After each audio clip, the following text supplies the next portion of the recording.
A very good afternoon, ladies and gentlemen. Welcome to the 29th of September weekly market review. This is coming to the end of September already, and market, I would say, is still fairly doing well.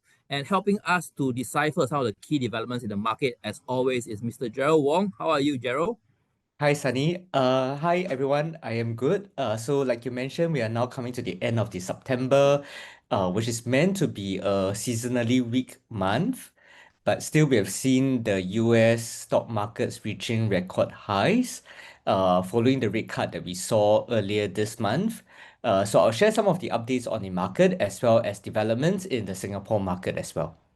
Yes, indeed. So the key data that we saw last week, of course, was the PCE price index, the Fed preferred gauge of inflation, and that came in mostly in line with market expectations. So market is still pricing in a two rate cuts for the year. So I'd let Gerald take us through some more of the details. Sure.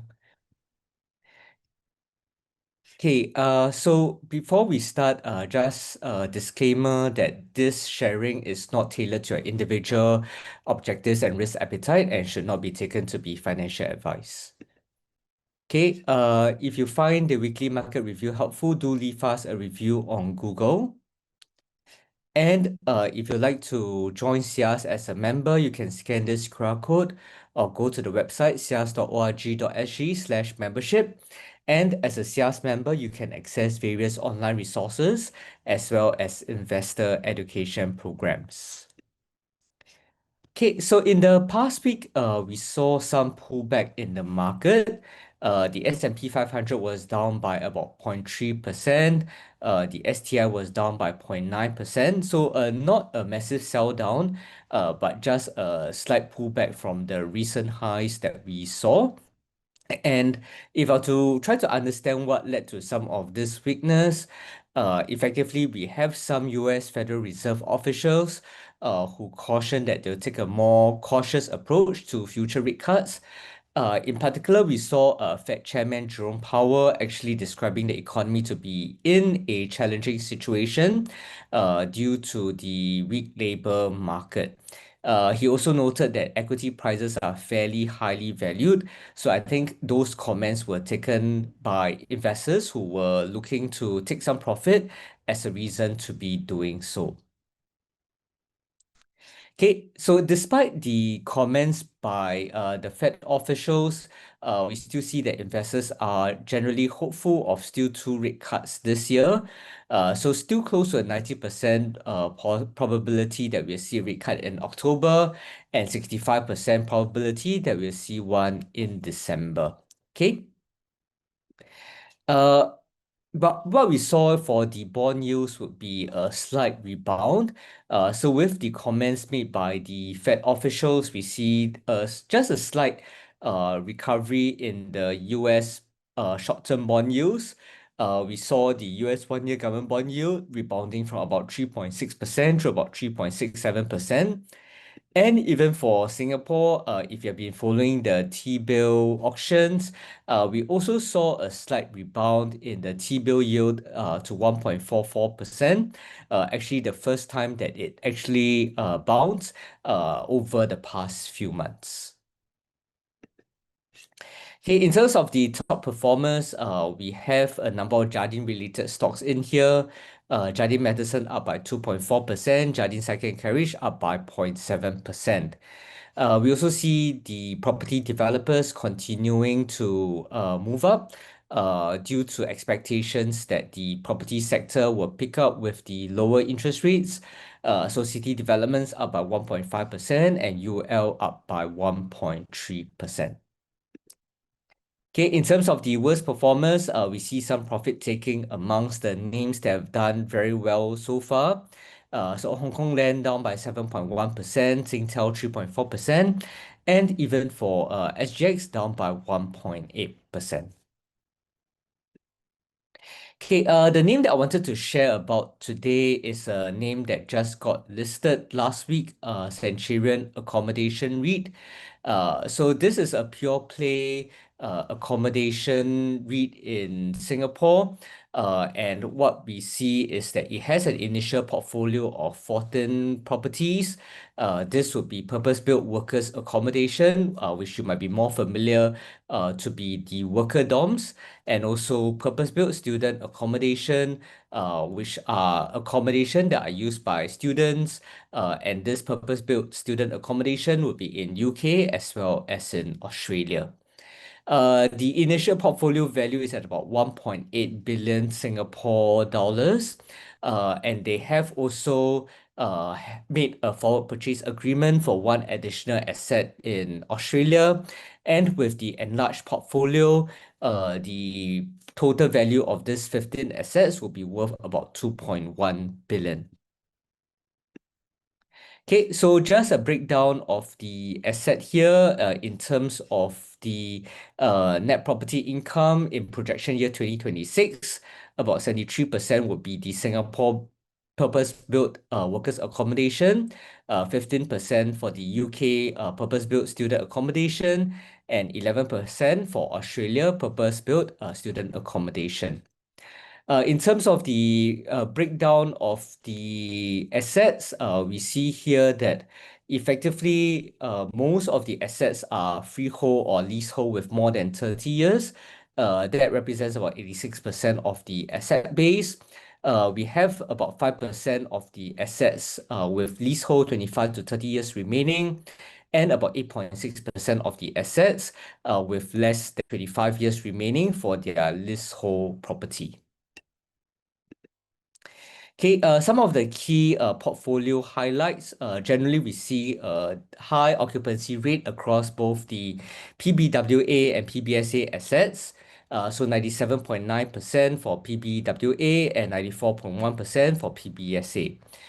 We have also seen fairly high positive rental reversions across both the PBWA and PBSA assets, and also high retention rates for the PBWA assets. Okay, what is driving this high occupancy rate as well as positive reversions? Generally, we have seen the size of the Singapore PBWA market increasing with the increasing number of foreign workers in Singapore. And this is expected to continue growing at about 9.7% CAGR between 2024 to 2029. Likewise, we see fairly strong growth in both the UK and Australian PBSA markets, with the UK PBSA market expected to grow by about 6.4% CAGR, and the Australian PBSA market expected to grow at about 6.8% CAGR. Okay, I mentioned earlier that there is also scope for Centurion Accommodation REIT to grow its portfolio. This is through the forward purchase agreement that they have signed to acquire a PBSA asset in Australia. And with this acquisition, the enlarged portfolio will comprise 15 properties worth about 2.1 billion Singapore dollars.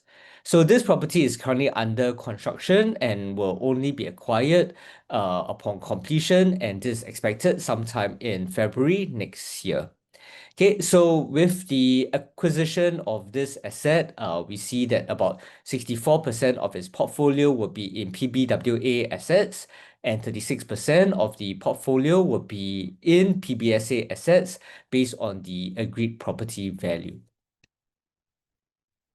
Okay, what allows it to make this acquisition is a fairly low gearing, so about 21% at the point of the IPO, and that leaves it with ample debt headroom to be making potential acquisitions. Okay, so based on the projections made by the manager, the net property income is expected to grow in the projection year 2026 and 2027.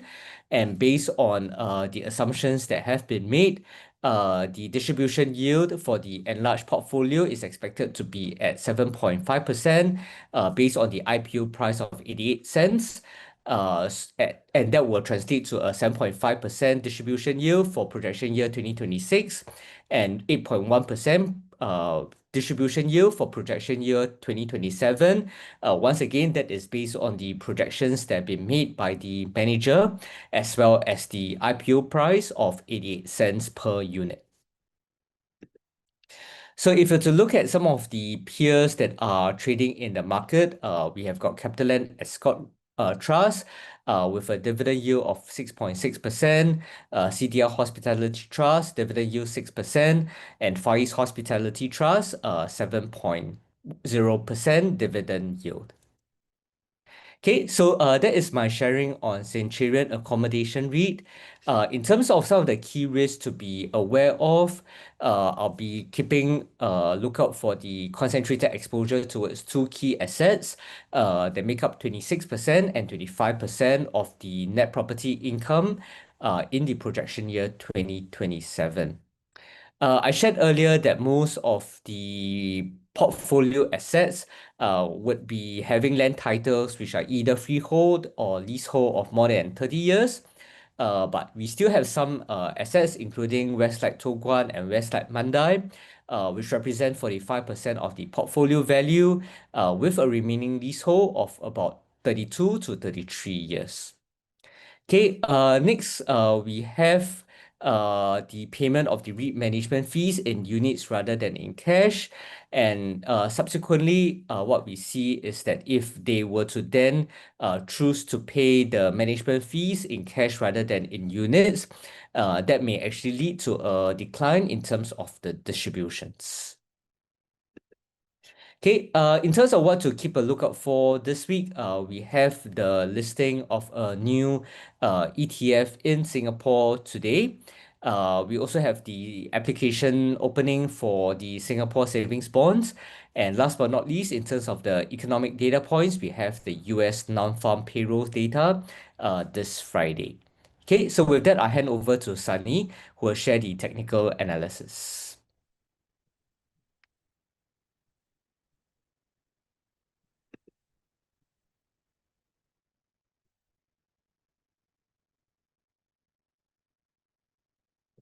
Okay, thanks, Joel, for the updates on some of the key developments on the markets right now. Let's start off to round off with the Singapore market first, the STI Index. You can see that since the middle of September, the STI Index has been trending downwards. We have been talking about the 50-day moving average, the blue color line here, for a very long time already. The time has come. We are now close to this level now, which is around the 4,262 points level. STI in the morning, this morning is at 4,265 points. The low bound of the Bollinger Band is also at 4,256 points. So this is actually the first technical support level that we are looking at for the STI Index. Looking at the indicators on the STI Index, we have the MACD, the MACD line, still sort of showing a negative reading, meaning that it is likely to going to be trending downwards further. On the RSI, is also below the 50-point neutral mark, meaning it is going to get weaker, or let's say the downward momentum is actually present now in the STI Index. But looking at some of the key movement in the RSI for the STI Index, we seldom really see the STI go and touch the 30-point level, except when there is a big news. For example, the US tariff that happened in April last year. But if you take out this point, you can see that RSI mostly did not really go and touch the 30-point level. So I would like to sort of do want investors to note that, hey, if you are looking at the RSI going to touch the 30-point oversold level before you get back in, that might not really happen. Okay, so in technical analysis, we look at the overall picture, what the key support levels are, what the technical indicators are saying. For now, it is saying that it has reached a key support level. Two of the indicators that I use here has not shown any sign of a rebound yet, but investors do need to keep a lookout for, because once the MACD or RSI starts to have an uptick in their trajectory, right, that could mean that this could be the rebound kicking in, and hence at the near term we may see a sort of a range bound formation, with the peak of course at the all-time high around 4,375 points, and further on we will keep you updated should there be further developments on the technical front. Okay, next let me move to the US indices. let's talk about the US index. So like Gerald shared earlier, last week, Jerome Powell actually shared that he, in his opinion or in the Fed's view, that they are seeing that the equity markets are slightly highly valued. Hence, there was some profit taking, okay, last week. But overall, I would say this is the first negative week in about 3 weeks' time. So there's no key developments or key news that says that we might be getting into trouble. So that pullback last week, the last 3 days of negative performance, I would say is I would link it to profit taking before we move into the last quarter of this year with the non-farm payroll data coming out on Friday. Okay, so the Dow Jones Index closed at 46,247 points last Friday. It was up almost 300 points on Friday. So that is a good sign that investors are coming back in, at least for now in the short term. But if we look at the indicators on the Dow Jones Index, the MACD is slightly negative to neutral. So it's not telling us which direction it is going.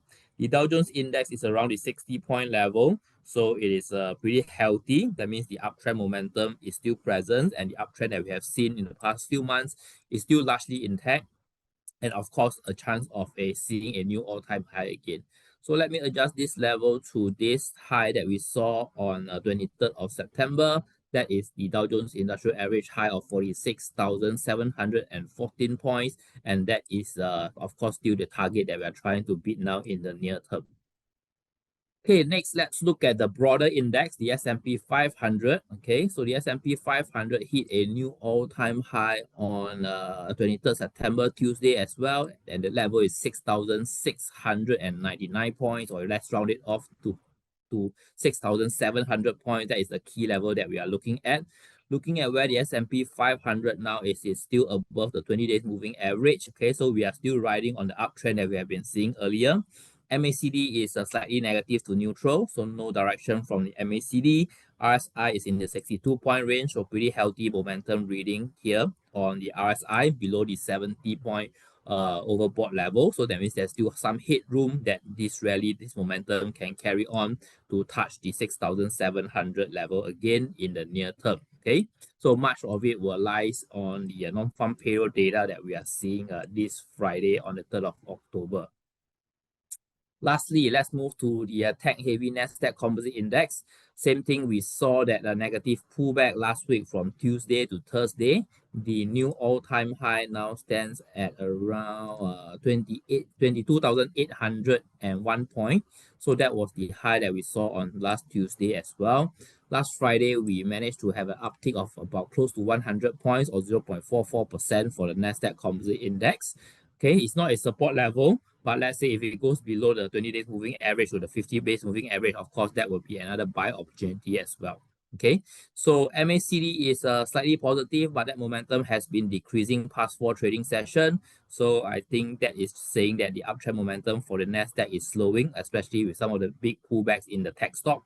The RSI at 63-point reading is still showing good momentum. So I think with a slight positive reading, with a slight with a still a very good healthy momentum on the RSI indicator reflecting that, I think the uptrend on the Nasdaq will likely still continue for the next few weeks, and investors will need to look out for the non-farm payroll this Friday to see how that catalyze the next movement of the major US indices movement. Okay. So that is all I want to update today. Anything else that we should be keeping a lookout for, Gerald? Yes, we will. Okay, so I think we will be definitely looking out for the non-farm payroll data this week. I think that will give us further indication on the strength of the US economy, given what Chairman Jerome Powell actually gave as comments earlier. And I think investors are looking out for further signs of confirmation on the upcoming rate cuts. Yes, and it looks like going to the last quarter of this year, we'll likely see a Santa Claus rally, because September used to be a weak month seasonally, but we seem to be performing quite well. So the next 2 days will round up end of September, and we will see the September performance could be very positive for this year, this time round this year. So that we keep that in mind, and we'll continue to update you on our weekly market review. So thank you for joining us today, and we'll see you next week in the next weekly market review. Goodbye. Thank you.